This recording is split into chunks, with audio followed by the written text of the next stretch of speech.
everybody, it's me, Tanya. I'm back, and I'm happy to be back. Okay, this is not makeup or anything about. I just want to talk about human beings today.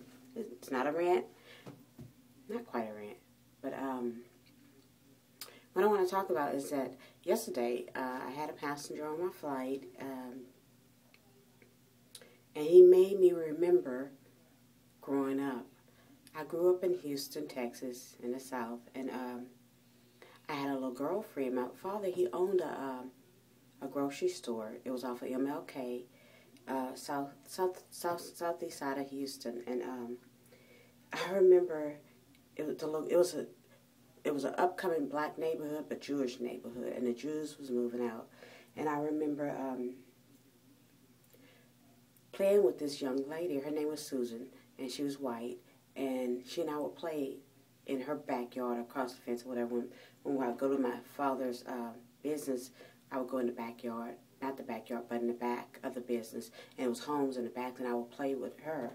And I remember one time her grandfather came out, and he said, "Why are you playing with that nigger?" And that stayed in my head for all my adult life. Every time that I think about it, and what stayed in my mind is that we were 9 or 10, and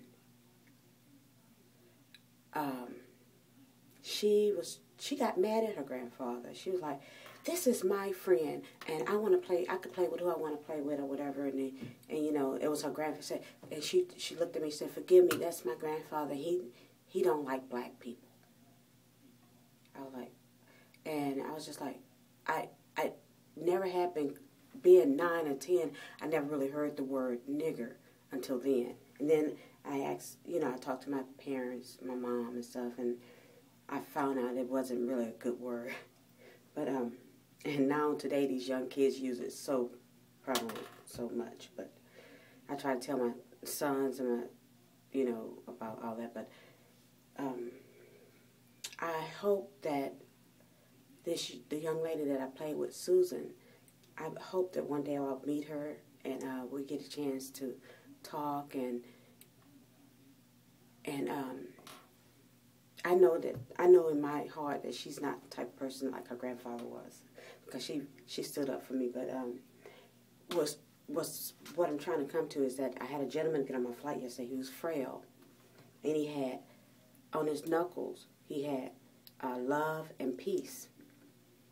And then he was a white guy. He had a Confederate flag hat on and stuff. He was real frail. And at first, I didn't think he'd want to talk to me or touch me when we were coming to Raleigh-Durham, North Carolina. And at the end of the flight and everything, this gentleman, I had to help him get out of his, you know, seat, help him out of everything. And he was just, when I helped, because he was so weak, I helped get him out the chair, and I squeezed.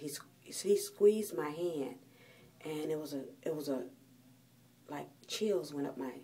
It was like chills that went up to my spine, and I was just like, I wanted to cry, and because I knew right then that her grandfather, not her grandfather, but Susan was there, and I knew that this man, he was frail, and he needed my help. And it didn't matter if he liked blacks or white, but my thing is that we're all human. And that I hope this world change, and I hope that people don't see, there's mean people on every side of a color. And my parents always taught me, you don't, like Martin Luther King, you do not judge a person by their skin color. You have to forgive me. But you have to judge them by their character and what profess out of their mouth, what the things they do, or the people, or their character. That's all I have to say.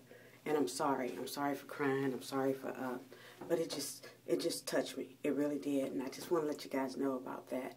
But I'll talk to you later. Y'all take care. Bye. And thank you for watching my channel.